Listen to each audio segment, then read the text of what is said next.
Hello, and welcome to another episode of Wine Wednesdays, where we wine and then refine our thinking. I know what you're thinking right now. What is this? A cocktail? Come on, Meredith, this is Wine Wednesday after all. Why don't you have wine? Au contraire. Guess what? This is wine in this. Well, it's mixed with other things, but look at this, okay? Wilderness Road Mixable. This is a Scout and Cellar. Never heard of anything like this before. Fun story, when I first drank it, okay, I literally thought it was just white wine, didn't look at all at this mixable part, started drinking it, was like, wow, this is very strong. It's charcoal filtered, don't know what that means, but it's cool. And I just thought, that's maybe just changing the like flavor of this, like, wow. Then a couple minutes later, I was like, whoa, wait a second, that is not normal wine, man, like, what is happening? And then we looked at the alcohol content, which is 19.5% alcohol, and was like, just kidding, what is this business? Okay, so thank you, Back That Glass Up, for that fun experience. After that, we did not drink a whole glass of wine of it. We regretted that. I have made myself a healthy cocktail here, so isn't that fun? This is, well, I put too much cranberry juice in this, as you could see. Went a little heavy on the cranberry juice, but I have my own little like sangria-ish type cocktail thing here because it's technically wine, but kind of more like treat it like a liquor. Very interesting.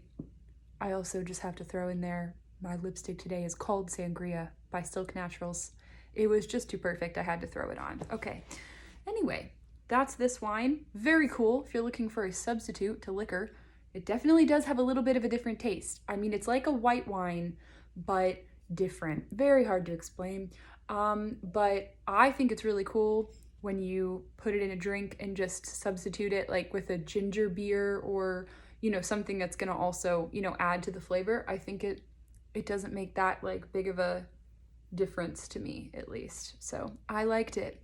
My husband did not prefer it, to be honest with you. He doesn't like the flavor of it in a mixed drink, but I thought it was cool. So there we are, there's that. Okay, look a little scary today. We're in survival mode because husband's been gone for a week, so fun times. We're gonna be whining today in my comfy clothes because I didn't want to change. I was like, it's survival mode, I don't care. We're throwing on this lipstick and that's the most I could do.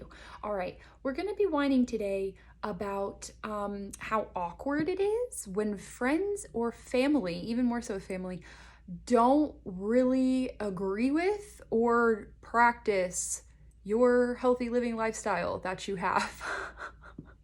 I feel like there's a better, easier way of saying that, but whatever.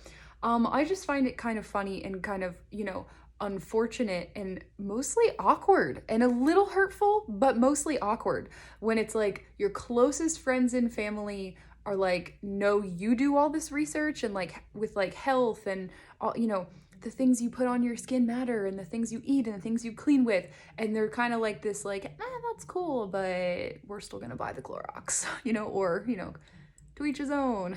You're no evil, see no evil. It doesn't matter what you eat. I'm just gonna continue kind of doing my thing, right? And it's kind of this like, do you say something? How do you say that? Do you say nicely? Like, well, I've done some research on this and what you're doing is actually really bad for you. How does one go about this? I get this question a good amount of, you know, some people will say like, I'm so curious, what's your family like? Do you, you know, are you like the black sheep of your family, or is everyone in your household like very health conscious? You know, like, how did you get to this? So just to tell you my situation of where that is. I would say I grew up in a pretty healthy like family. There was definitely a turning the corner moment. I do remember we did not grow up all the time very healthy. Like, I mean, we ate sugary cereals and, you know, we did Gushers and, you know, the little Danimal yogurt drinks and random things such as that, candy, whatever. I do remember about high school time, I think, is when we discovered that a lot of people in our family had food allergies. That was kind of the start of it. So ever since then, I would say they're definitely more on the healthy eating side. I would say my family pretty much, so they probably think I'm a little overboard, but they would say I'm a little overboard. But they mostly do, like, they try to, if they can, you know, like use products that are better. Like, at least, like, it's like the, just tell me what I really need to, okay, do we really need the mascara? No, it's not as much of an importance. We're not going to do it then. Like, that's kind of where I'm at. I would say my sister down has the most, like, she's done the most research health-wise. She's had the most food allergy issues. So she does a lot of thyroid things too. So, like, she's done a lot of research on, like, food more so and how your diet impacts different, imbalances in your body and such. So. Yeah, I would say that's about where we are. Anyway, all that to say, I would say my friends are not, it's gonna be awkward for my friends watching this now. I love you guys. I would say I've got a pretty mixed bag though, as far as some of them are the hear no evil, see no evil. Some of them are the like, that's nice for you, good, like good, that's nice that you do that. I don't really care about it. And then, others are like, just tell me what I need to buy and I'll just buy it, So we got a pretty good mixed bag here. I don't know what situation you're in, but I find it personally very difficult, or even not as much close friends, but friends you have events with, or your kids go to school together or have like a ballet class together, or whatever, that sort of thing.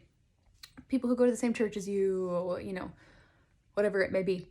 I personally find that it's very difficult to, how does one bring this up? Like, I feel especially during flu season and with this coronavirus, a lot of people posting the things that they're doing to get better, like when they're sick or they have the coronavirus or they had the flu, or they're trying, their kids are sick all the time, and like they're asking people, I just don't know what to do. I've just been on so many different antibiotics. I just don't, and it's like this, like, yes, they haven't really asked for your opinion. So it's like, but they also don't even know that you really research these things typically. Most of my, like, not closest friends, but like friends don't even really know that I have like a blog and like do a lot of research on things. So it's kind of hard. It's like, how does that work? How do you say this nicely? I saw so many different times, honestly. I've seen so many different, like, here's what we're doing to get better. And it's like juice, like orange juice for vitamin D. And I'm like, oh no, the sugar is outweighing everything. Or, have so many health problems over and over, and need to lose weight, or, it's just eating really bad. And they're just like, we're just sick all the time. And I just don't know why. And I'm like, yes. And you're like trying to be sympathetic, and you're like, I'm trying to relate with you right now and be like, yes, oh my goodness, that is hard, because it's like, obviously you don't have all the answers and your way isn't going to fix everyone. But on the other side, it's like, well, you have some ideas, maybe that could maybe help. So, yeah, that's fun. I don't know if anyone else relates to that, but how do these videos always get so long? Okay, the refining aspect of this here, how to handle this, I don't really know. Honestly, I want to hear from you guys. I want to know how you have handled this, okay? With different people in your life that have, more like rejected it, or it's like this obvious, like, you just kind of want to share some, or like, oh, it's so bad. It's the worst when it's like the kid got vaccinated or something like that, and it's like they're having pretty adverse reactions after, but the parents aren't connecting that it's from the vaccine. And I mean, obviously you don't know that for 100%, but it's kind of this like, that wasn't happening before and now it is. That's not good, And it's like saying that was already controversial. It's like, oh, do we say it? Do we not? Especially when you're not like really close to them, So anyway, I want to hear how you guys have handled this. What tips do you have for me, for each other? I would say one thing that is helpful, or a couple things, one, having a community like this, that's very nice. And it's been kind of fun to have more of an outlet of people that are on the same page with me with things, and like the research and stuff with it. Because a lot of times everywhere else, it's like, okay, just dumb it down a bit. What's the bottom line? You're a little too much, so this is fun. Having this community, highly recommend something like this, so that it's like we can all kind of be on the same, of one mind, if you will, with like where we stand on that. But yeah, having grace with people, I think, is always just really big and important. And also, it's helped me, at least. I don't know. It's helped me in situations where I just realized sometimes the most important thing is not like fixing the problem for them, but just kind of being there as a moral support, And like, even if maybe something that you would say or recommend would help them, especially if you've already tried to say it and they don't really want to hear it, or they don't think that's what it is, or they don't really connect, or think that the cleaning supplies are making that much of a difference, or the food that they're eating, maybe you're allergic to something, maybe you need to stop. No, I'm eating healthy, it's fine. It's like, okay, sometimes it's just like, what, it's more important maybe to not be right and to just like love them and try to just encourage them and give them resources to hear it from other people who maybe they would hear it from, like a holistic doctor or something like that. It's a good one, maybe. So I don't know. Not too much refining in this one, honestly, just more venting.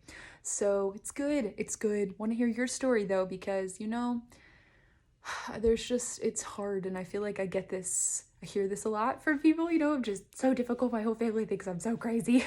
Like, oh, what is wrong with you? Why can't you just eat the processed crap like the rest of us and be fine? Okay, this has been fun. Check out Back That Glass Up to get you a mixable cocktail beverage here because it's fun. Good. And I want to hear your thoughts on this. Tell me the situation that you are in. Do you have people like this in your life who are like, you know, more not against, or maybe against, but also just not for, you know, what's going on with how crazy you are with clean living and whatnot? What have you done? And what have you found has been helpful? All right, this is good. Bye.